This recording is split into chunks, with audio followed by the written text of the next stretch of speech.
تو اس کا جواب یہ ہے کہ یاد رکھیے کہ وہ ہمارے نبی کریم صلی اللہ علیہ وسلم کی طرف سے پیش کردہ 2 عیدیں ہیں. اس میں ہمارے سرکار نے باقاعدہ احکام بیان فرمائے. عید کی نماز کا تصور دیا اور روزہ رکھنا مکروہ تحریمی قرار دیا. آپ نے عید کے دن روزہ رکھنے کو منع فرمایا. یہ جو ہم عید میلاد النبی مناتے ہیں، اگر ہم یہ کہتے ہیں کہ یہ اسی طرح جو 2 عیدیں ہیں جس کا تصور اللہ کے نبی نے دیا، اسی طرح کی شرعی عید ان 2 عیدوں کی طرح اس کو بھی مانتے ہیں، تو پھر تو ہم خود یہ کہتے کہ اس میں عید نماز بھی ہونی چاہیے اور روزہ رکھنا حرام ہونا چاہیے. لیکن جب ہم اس کو عید تو کہتے ہیں لیکن نہ روزہ رکھنے کو منع کرتے ہیں نہ نماز کا حکم دیتے ہیں، تو اسی سے ہماری نیت ظاہر ہوتی ہے کہ ہم نے اس کو ان 2 عیدوں کی مثل عید قرار نہیں دیا ہے، بلکہ جس طریقے سے عید بار بار لوٹ کر آتی ہے اور انسان اظہار خوشی کرتا ہے، اسی طریقے سے ہم نے نبی کریم صلی اللہ علیہ وسلم کی ولادت باسعادت کی نسبت سے اس کو عید کا یا خوشی کا دن قرار دے کر اس میں اظہار خوشی کو اپنایا ہے. جیسے جمعے کے دن کو اللہ کے نبی نے عید کا دن قرار دیا، یہ تو اللہ کے نبی نے قرار دیا نا، ہم نے تو نہیں بتایا اس میں نماز ہے نہیں ہے، جیسے عید کی نماز ہے ویسے تو نہیں ہے نا. اور کیا جمعے کے دن خاص روزہ رکھنا منع ہے؟ نہیں ہے. اس کا مطلب یہ ہوا کہ جب اللہ کے نبی نے اس کو عید کا دن قرار دیا تو ان 2 عیدوں سے ہٹ کر ایک نیا تصور پیش فرمایا. ان 2 عیدوں کا الگ تصور، ان کا الگ تصور. اسی طریقے سے جب عید میلاد النبی مناتے ہیں، ہم یہ نہیں کہتے کہ یہ ان 2 عیدوں کی مثل عید ہے، بلکہ ہم کہتے ہیں کہ یہ ان 2 عیدوں سے بڑھ کر عید ہے، اس لیے کہ وہ عیدیں بھی اس عید کے صدقے میں حاصل ہوئی ہیں.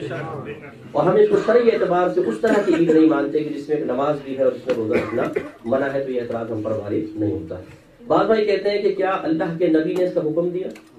خود عید میلاد النبی منائی، صحابہ کرام نے حکم دیا، انہوں نے منائی نہیں، تو بس پھر آپ بھی نہ منائیں. پہلے ایک بات سمجھ لیں اچھے طریقے سے کہ میلاد ہے کیا. ایک تو میلاد لغوی اعتبار سے ہے ایک سرکار کی ولادت، ٹھیک ہے، سرکار کی آمد کا تذکرہ میلاد. لیکن جو اعتراض ہوتا ہے نا وہ اصطلاحی میلاد پر ہے. اور ہم بھی جب میلاد کا لفظ کہتے ہیں تو صرف ولادت مراد نہیں ہوتی، بلکہ ہم آج کل جو میلاد کا ایک اصطلاحی مفہوم ہے وہ مراد لیتے ہیں. جب ہم کہتے ہیں ہم نبی کریم کی میلاد منا رہے ہیں تو اس کا مطلب کیا ہے؟ سرکار کی ولادت کے واقعات بیان کرنا، آپ کے فضائل، آپ کے کمالات، آپ کے اوصاف، آپ کے معجزات کا تذکرہ، پھر کھانا کھلانا، محافل کا انعقاد کرنا، نعتیہ محافل ہیں، بیانات ہو رہے ہیں، جلوس نکالنا، لائٹنگ، دودھ پلانا، اس تمام کے مجموعوں کو کہتے ہیں ہم میلاد مصطفیٰ کر رہے ہیں، یہ میلاد مصطفیٰ منا رہے ہیں. اعتراض کرنے والا بھی اس پر اعتراض کرتا ہے کہ اس حیات قضائیہ میں جس طریقے سے آج آپ کر رہے ہیں، کیا کبھی اللہ کے نبی نے کیا؟ صحابہ نے کیا؟ نہیں. کیا انہوں نے حکم دیا؟ نہیں. تو بس اس کا مطلب جب اللہ کے نبی نے نہیں کیا، صحابہ نے نہیں کیا، حکم بھی نہیں دیا، تو پھر یہ ناجائز ہوگا. تو آپ کی خدمت میں گزارش ہے، اس کا جواب یہ ہے کہ یہ ضابطہ قاعدہ ہی بالکل غلط ہے کہ اللہ کے نبی نے کیا ہو تو کام جائز ورنہ نہیں، صحابہ کرام نے کوئی کام کیا اور اس کو حکم دیا ہو تب بھی جائز ورنہ نہیں. ایسا کوئی ضابطہ قاعدہ نہیں. اگر یہ ضابطہ قاعدہ بنا لیا جائے تو پھر اس کو دین کے ساتھ ہی محدود کیوں رکھیں؟ اس کو تو پھر ہر چیز میں عام کر دینا چاہیے نا، چاہے دین ہو چاہے دنیا. جب اللہ کے نبی نے حکم نہیں دیا تو دین کا کام بھی منع اور دنیا کا کام بھی منع، اور جب اللہ کے نبی نے نہیں کیا تو دین کا کام بھی منع اور دنیا کا کام بھی منع. تو اب آپ بتائیے، جو آپ نے ٹوپیاں پہن رکھی ہیں کیا نبی کریم نے کبھی پہنی تھی یا اس کا حکم دیا؟ آپ قالین پہ بیٹھ کر بیان سن رہے ہیں، کبھی اللہ کے نبی نے سنا؟ صحابہ کرام نے سنا؟ جو آپ نے چشمے پہن رکھے ہیں کیا سرکار نے کبھی پہنے اس کی اجازت دی؟ صحابہ کرام نے پہنے اس کا حکم دیا؟ جو آپ نے گھڑیاں پہن رکھی ہیں، جو آپ نے کوٹ پہن رکھے ہیں، جو میری بہنوں نے لباس پہن رکھے ہیں، جو آپ پیزے کھاتے ہیں، جو بریانیاں کھاتے ہیں، جو چاکلیٹ کھاتے ہیں، بعض کہتے ہیں کہ یہ تو یہ جہالت کی باتیں کر رہے ہیں آپ، ہم دین کی بات کر رہے ہیں آپ دنیا کی. میں کہتا ہوں آپ دین کے ساتھ مقید کیسے کر رہے ہیں ضابطے کو؟ آپ تو مطلقاً ایک ضابطہ کہہ رہے ہیں کہ جو کام اللہ کے نبی نے نہیں کیا وہ ناجائز، جو صحابہ نے نہیں کیا وہ ناجائز. اور اگر چلے ہم آپ کی بات مان لیتے کہ جی ہماری مراد دنیا نہیں ہے، ہماری مراد تو دین ہے، تو میں پھر آپ سے عرض کرتا ہوں کہ پھر آپ کا یہ ضابطہ بھی غلط ہے کہ صحابہ کرام نے کیا ہو تب ہم کریں گے، صحابہ نے نہیں کیا تو نہیں کریں گے. یہاں تک بھی نہ آئے، اللہ کے نبی کو معیار بنائے. بس اللہ کے نبی نے کیا تو صحابہ کرام بھی کرنا چاہیے تھے، اللہ کے نبی نے نہیں کیا تو صحابہ کرام کو بھی روکنا چاہیے تھا. کیوں؟ اس لیے کہ یہ تصور خود صحابہ کرام سے ہمیں حاصل ہوا اور اس کا جواب بھی صحابہ کرام نے دے دیا.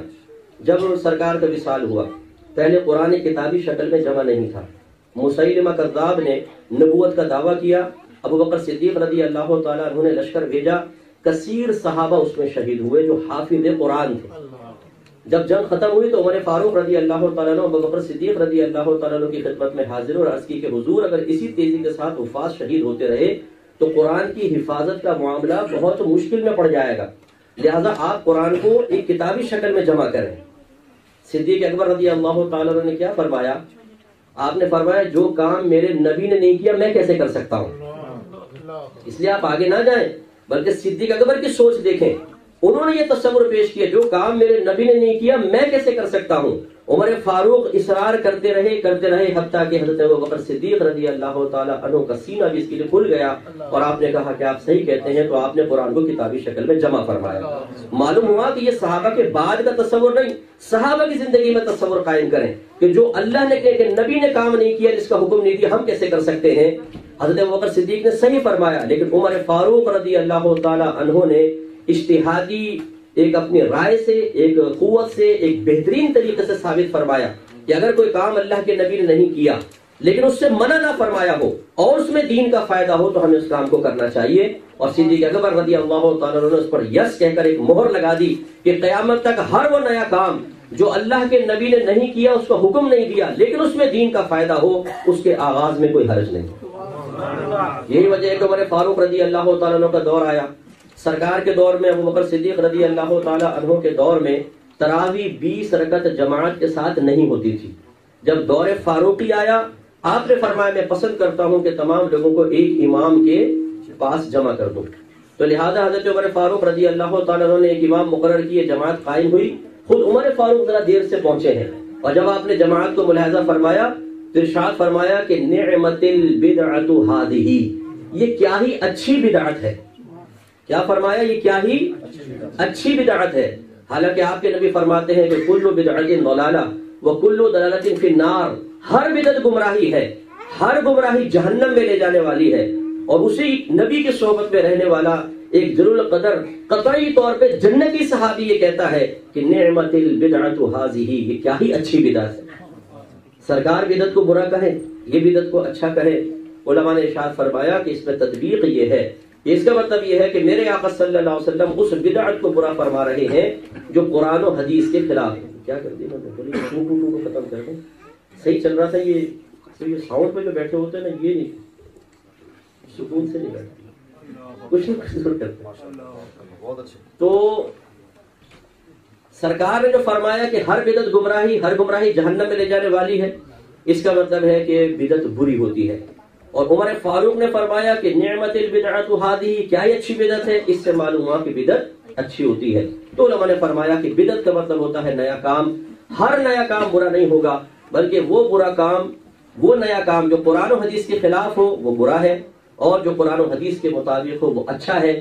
جو قرآن و حدیث کے خلاف ہے اس کا ذکر حدیث میں آیا، اور جو قرآن و حدیث اور اللہ کی مرضی اور مشیت کے موافق تھا اس کا ذکر عمر فاروق فرما رہے ہیں کہ یہ کیا ہی اچھی بدعت ہے۔ پھر آپ کو شاید کسی کو پتہ نہ ہو، بعض کو پہلے جمعے کی ایک اذان تھی جو خطبے سے بالکل شروع میں دی جاتی تھی، صرف ایک اذان۔ سرکار کے دور میں نہ سرکار نے دوسری اذان دی، نہ حکم دیا، نہ صدیق اکبر نے دوسری اذان دی، نہ حکم دیا، نہ عمر فاروق نے دوسری اذان دی، نہ اس کا حکم دیا۔ عثمان غنی رضی اللہ تعالیٰ عنہ کے دور میں جب مدینے میں وسعت پیدا ہوئی اور بازار بہت دور تک ہو گیا تو اذان کی آواز جب پہنچتی اور لوگ اطلاع دیتے تو اس کے فوراً بعد خطبہ شروع ہوتا، تو آتے آتے دیر ہو جاتی تھی۔ تو آپ نے زورا کے مقام پر بازار کے قریب فرمایا ایک اذان ہم پہلے دیا کریں گے تاکہ لوگ اس اذان کو سن کے ہوشیار ہو جائیں اور پھر مسجد کی طرف آ جائیں۔ دوسری اذان ہوگی تو لوگ مسجد میں موجود ہوں گے، جمعے کے نکلنے کا خوف نہیں رہے گا۔ تو دور عثمانی میں دوسری اذان شروع ہوئی ہے جس کو آپ ابھی پہلی اذان کہتے ہیں، یہ سرکار کے دور میں نہیں تھی۔ پھر اس کے بعد آپ دیکھیے قرآن پاک کو 30 سپاروں میں تقسیم کرنا۔ جب سرکار صلی اللہ علیہ وسلم نے قرآن کو پیش فرمایا تو آپ تو بیان فرماتے، صحابہ کرام پتوں پہ لکھ لیتے، اونٹ کی ہڈیوں پر۔